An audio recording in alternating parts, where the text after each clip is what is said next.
Indian Prime Minister Narendra Modi made his arrival today at the Piarco International Airport in Trinidad. To much fanfare, he was greeted with a red carpet arrival with Prime Minister Kamla Persad-Bissessar and every single member of her cabinet and of government, MPs and senators. Bharat के प्रधानमंत्री की यात्रा का प्रधानमंत्री ने अपने tweets के माध्यम से जानकारी दी और बताया कि मैं कहां-कहां जा रहा हूं, कब कब जाऊंगा, कैसे कैसे जाऊंगा, ये सारी बातें इन्होंने बताई।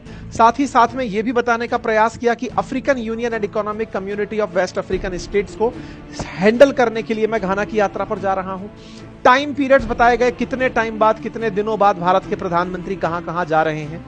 यात्रा को अगर नक्शे से देखें तो बहुत सी बातें समझ में आ जाती हैं। देखिए, वर्ल्ड को अगर हम एक ग्लोब पर माने तो ग्लोब में इक्वेटर से ऊपर नॉर्थ और इक्वेटर के नीचे साउथ माना जाता है। लेकिन इस नॉर्थ और साउथ को केवल इक्वेटर से कंसीडर किया जाए तब तो दुनिया शायद खूबसूरत होती, लेकिन अमीरी और गरीबी से अगर ट्रीट किया जाए तो यह दुनिया के अंदर सीधी एक डिवीजन को दिखाती है। ऐसा महसूस किया जाता है कि दुनिया में सारे अमीर जितने भी देश हैं वो उत्तर में बसते हैं और गरीब जो देश हैं या तो वो विकासशील हैं या फिर वो अल्प विकसित हैं। ऐसे जो देश हैं वो दक्षिण गोलार्ध में बसे हुए हैं। इन देशों में एक कॉमन चीज है कि ये डेवलपिंग है और लीस्ट डेवलप्ड है और इन सब में जनसंख्या ज्यादा है, लेकिन पैरेलली प्राकृतिक संसाधन भी बहुत है।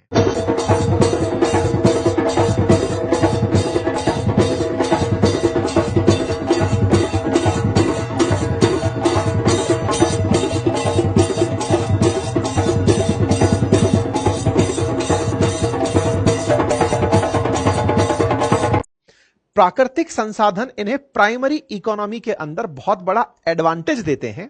जनसंख्या इनके लिए एक ताकत के रूप में दिखाई देती है, लेकिन वर्ल्ड की जितनी भी डेवलप्ड इकोनॉमी है वो उत्तर में बसती हैं। Honourable Shri Narendra Modi, prime minister of the Republic of India,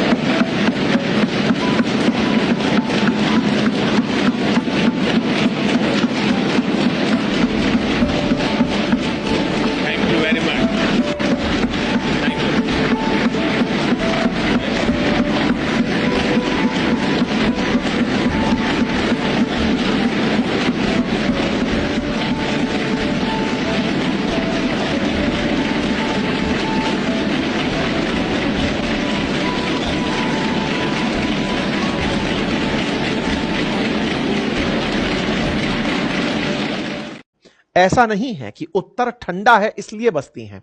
होने को तो अंटार्कटिका भी ठंडा है, होने को तो ऑस्ट्रेलिया भी ठंडा है। ऐसे में ऑस्ट्रेलिया एक अपवाद स्वरूप दक्षिण में बसा देश है। इन देशों की जब भी चर्चा होती है, फिर चाहे साउथ अमेरिकी देश हो, अफ्रीकी देश हो, भारत या आसियान चाइनीज कंट्रीज हो, ये सारे की सारी जो जगह हैं इन्हें विकासशील यात्रा में माना जाता है।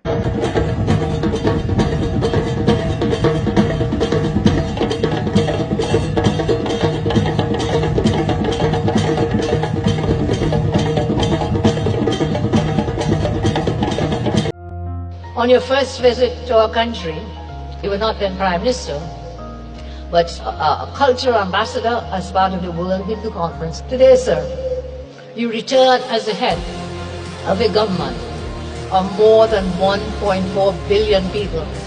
You return as a distinguished and celebrated leader whose influence transcends boundaries. We bow to you, sir.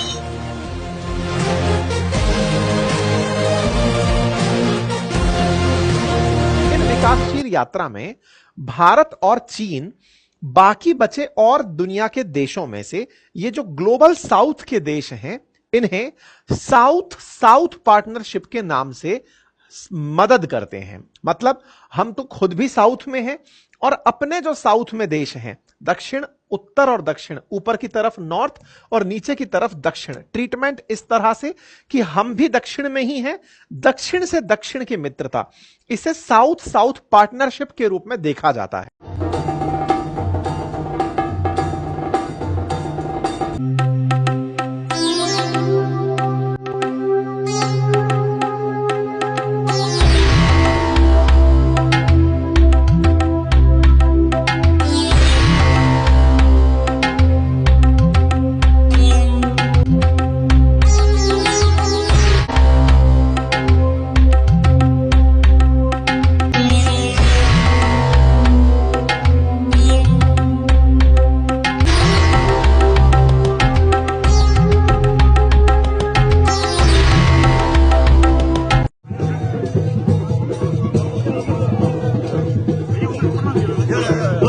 Jai Shri Ram.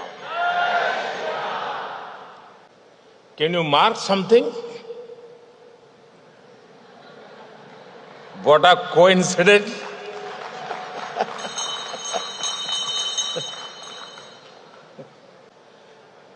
It is a matter of immense pride and joy for me to be with all of you this evening. I thank Prime Minister Kamala ji for her wonderful hospitality and kind words. Special greetings to Prime Minister Kamala ji for forming the government once again.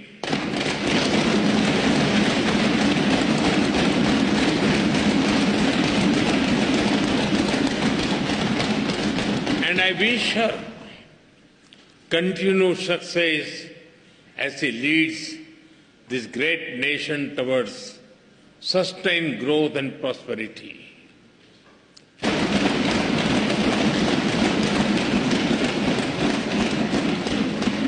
Trinidad Tobago will be a priority nation for us.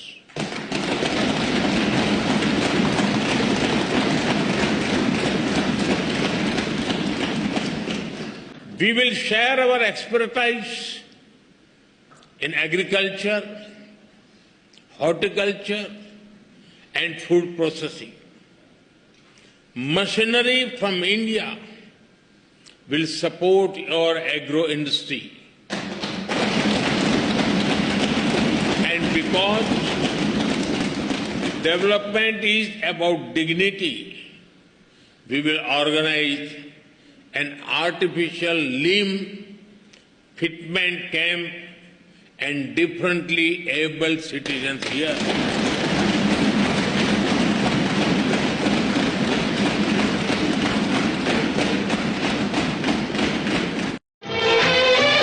इतनी ममता नदियों को भी जहाँ माता कह के बुलाते हैं,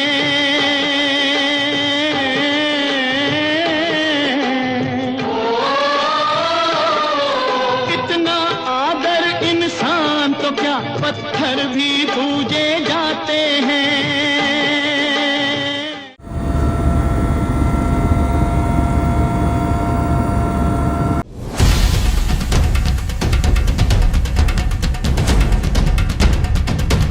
प्रधानमंत्री नरेंद्र मोदी 5 देशों की यात्रा पर हैं, लेकिन पीएम मोदी की ये लंबी यात्रा साधारण नहीं है, क्योंकि इस यात्रा के दौरान जो कुछ हो रहा है वो असाधारण है। पीएम मोदी के विमान के इंतजार में खड़ी एक देश की पूरी संसद दिखेगी।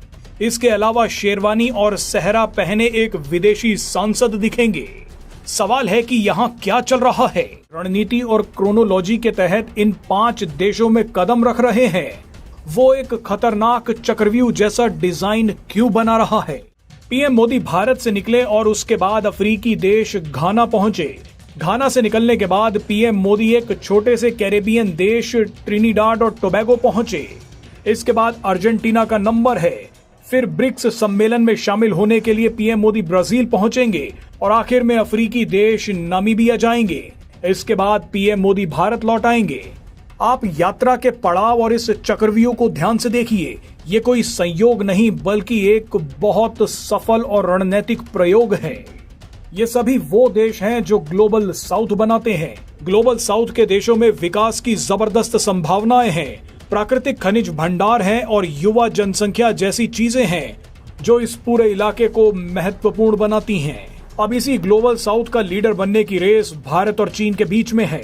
हालांकि इस रेस में पहले चीन आगे था, मगर अब भारत इस रेस में चीन के बराबर आकर खड़ा हो गया है और कुछ समय में चीन से आगे भी निकल जाएगा।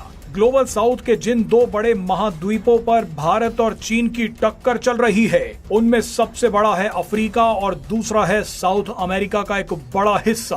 पीएम मोदी अब इन्हीं 2 महाद्वीपों की यात्रा पर निकले हैं। अब आप पीएम मोदी के पहले पड़ाव को देखिए जो अफ्रीका में है। पीएम मोदी भारत से निकलने के बाद घाना पहुंचे। घाना में तेल, हीरे, बक्साइट, मैग्नीज और सोने के भंडार हैं। सोने के भंडारों की वजह से ही पश्चिमी देश घाना को गोल्ड कोस्ट कहते हैं। हाल ही में घाना में लिथियम के भंडार भी मिले हैं, लेकिन चिंता की बात यह है कि ये सारा खजाना चीन लूटने के चक्कर में है। चीन ने घाना को जबरदस्त कर्ज के जाल में फंसा रखा है। घाना चाहते हुए भी कुछ नहीं कर पा रहा, मगर अब घाना की मदद करने के लिए भारत का कोई प्रधानमंत्री 30 साल बाद इस देश में पहुंचा है। भारत अब घाना में पकड़ बनाने और उसे चीन के जाल से निकालने के लिए वो सभी कदम उठा रहा है जो जरूरी हैं। भारत और घाना के बीच कई महत्वपूर्ण डील्स हुई हैं। घाना की लोकेशन और नेचुरल रिसोर्सेज दोनों भारत के लिए महत्वपूर्ण हैं। घाना ने पीएम मोदी को अपने देश का सर्वोच्च सम्मान दिया है। पीएम मोदी भारत के वो पहले प्रधानमंत्री बन गए हैं जिन्होंने घाना की संसद को संबोधित किया है।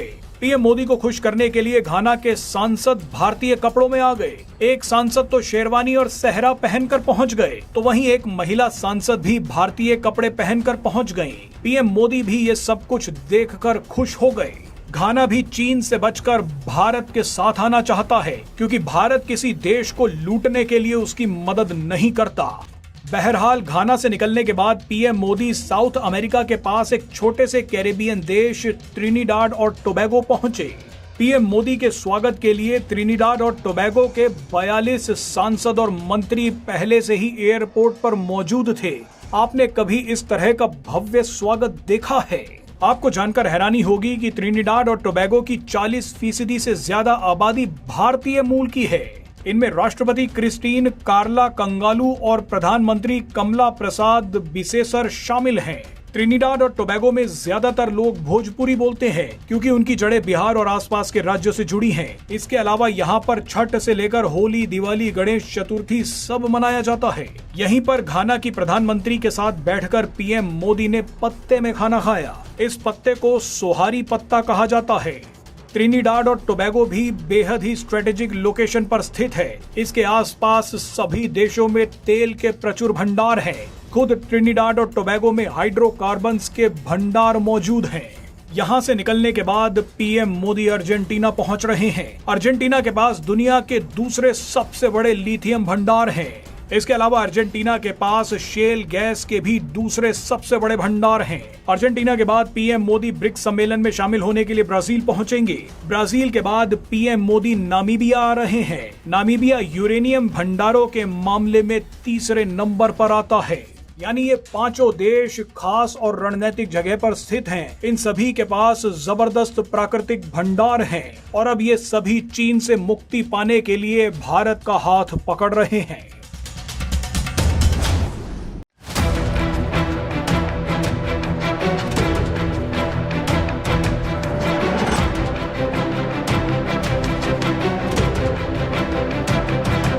प्रधानमंत्री नरेंद्र मोदी के लिए लोगों में दीवानगी केवल भारत में ही नहीं बल्कि विदेशों में भी है।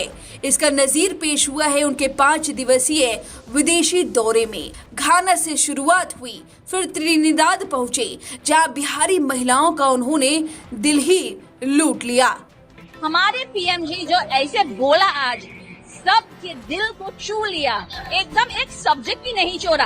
कल्चर, संस्कृति, इकोनॉमिक्स, भारत की एग्रीकल्चर, हर सेक्टर उन्होंने छुआ। सबकी दिल हमारे पीएम जी ने छुआ। इतना थाली बजा रहे थे यहाँ, इतना उत्साह चल रहे थे यहाँ कि आज एक हिस्टोरिक डे हो गया है, केवल इस देश के लिए नहीं, भारत के लिए भी। इसके बाद प्रधानमंत्री मोदी पहुंचे हैं अर्जेंटीना, जहां उनका एक ऐसा फैन दिखा जिसके बारे में आप जानेंगे तो आपके भी होश उड़ जाएंगे। जहां प्रधानमंत्री मोदी की एक झलक देखने के लिए लोग बेताब रहते हैं। महिलाएं, बच्चे, बूढ़े उनसे मिलना चाहते हैं और ऐसे ही एक शख्स मोदी प्रेम में 400 किलोमीटर दूर अर्जेंटीना पहुंच गया। रिसोरिये से उसने अर्जेंटीना तक का सफर किया मात्र इसलिए क्योंकि वो पीएम मोदी से एक बात कहना चाहता था। उसने क्या कुछ बताया वो बताए उससे पहले आपको बता दें कि प्रधानमंत्री मोदी का विमान आधी रात अर्जेंटीना की राजधानी ब्यूनस आयर्स उतरा, जहां उनका भव्य पारंपरिक स्वागत किया गया। एजीजा अंतर्राष्ट्रीय हवाई अड्डे पर उन्हें गार्ड ऑफ ऑनर दिया गया। ये यात्रा कई मायने में अहम है क्योंकि 57 साल बाद पहली बार कोई भारतीय प्रधानमंत्री द्विपक्षीय यात्रा करने के लिए अर्जेंटीना पहुंचा है। इसके बाद उनका भव्य स्वागत हुआ, भारतीय नृत्य पेश किया गया और भारतीय प्रवासी उनसे मिलने के लिए बेताब दिखे। बच्चे, बूढ़े, महिलाएं सब बेसब्री से इंतजार कर रहे थे कि कब मोदी आएंगे और उनसे एक बार बात हो जाएगी। इसी भीड़ में वो शख्स भी मौजूद था जिसकी दीवानगी की चर्चा आज खूब हो रही है। जरा पहले इस छोटी सी बच्ची को सुन लीजिए जिसने सीधे प्रधानमंत्री मोदी को प्रपोज कर दिया, और उसके बाद इस शख्स को सुनाएंगे और फिर ऐसे भारतीय प्रवासियों को सुनवाएंगे जो पीएम मोदी से मिलने के बाद गदगद उठे हैं। I love you.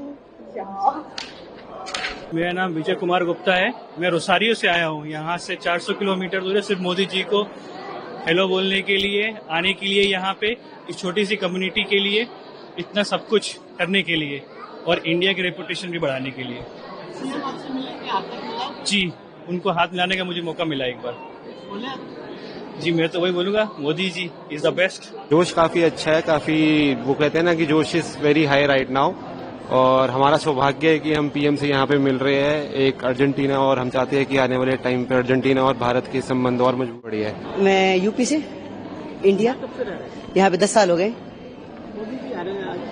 जी। हम बहुत ज्यादा एक्साइटेड है सभी लोग कि पहली बार मोदी जी से मिलने का सौभाग्य लोगों को मिलेगा आज, और एक अलग सी फीलिंग है कि हमारे देश के प्रधानमंत्री अर्जेंटीना में आ रहे हैं और उनको देखने के लिए हम लोग बहुत ही ज्यादा एक्साइटेड हैं।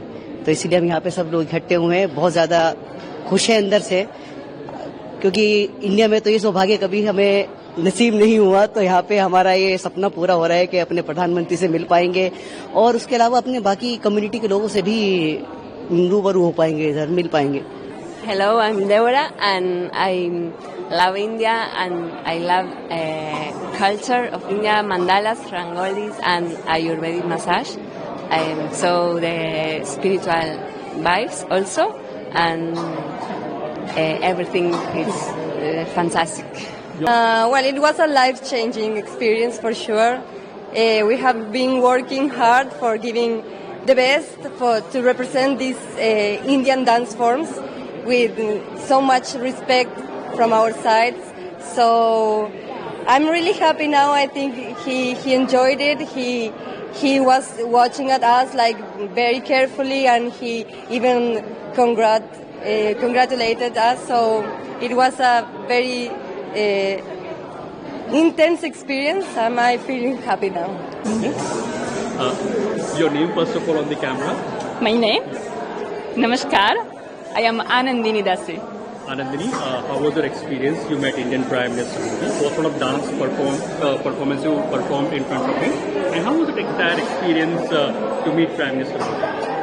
Okay, we all feel such a honor, and we feel blessed. He seems to be a very simple person.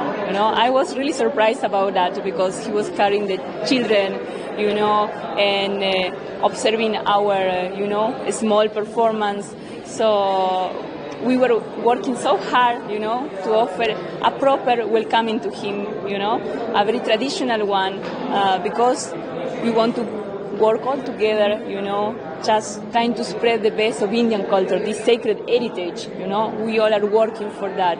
And I really know that he's working, so hard to keep, to revive the greatness of Bharat. So we feel super honored for that. So thank you so much. Thank you so much. Sophia, you performed in front of Prime Minister Modi. How was your experience? If you can elaborate that, and what Prime Minister Modi told you? It was an amazing experience. It was once in a lifetime type of experience, and we danced. He stood there and saw us, and then he praised us. I think he said "Sabash," and he clapped. So I think he liked it, and it's an amazing feeling right now to have gone through this and have the honor to be in the welcome committee of ceremony for the Prime Minister. It's amazing. So thank you so much. हम दोनों software engineer हैं यहाँ पे, मैं भी IT में job करती हूँ, एंड पता नहीं था कि यहाँ पे आने के बाद हमें मिलने का मौका मिला। मतलब बहुत अच्छा लग रहा है, कैन नॉट एक्सप्रेस। इनका ऑरा अलग है, उनको देख के इन पर्सन मिलने की खुशी अलग है। So we are really happy. Thank you.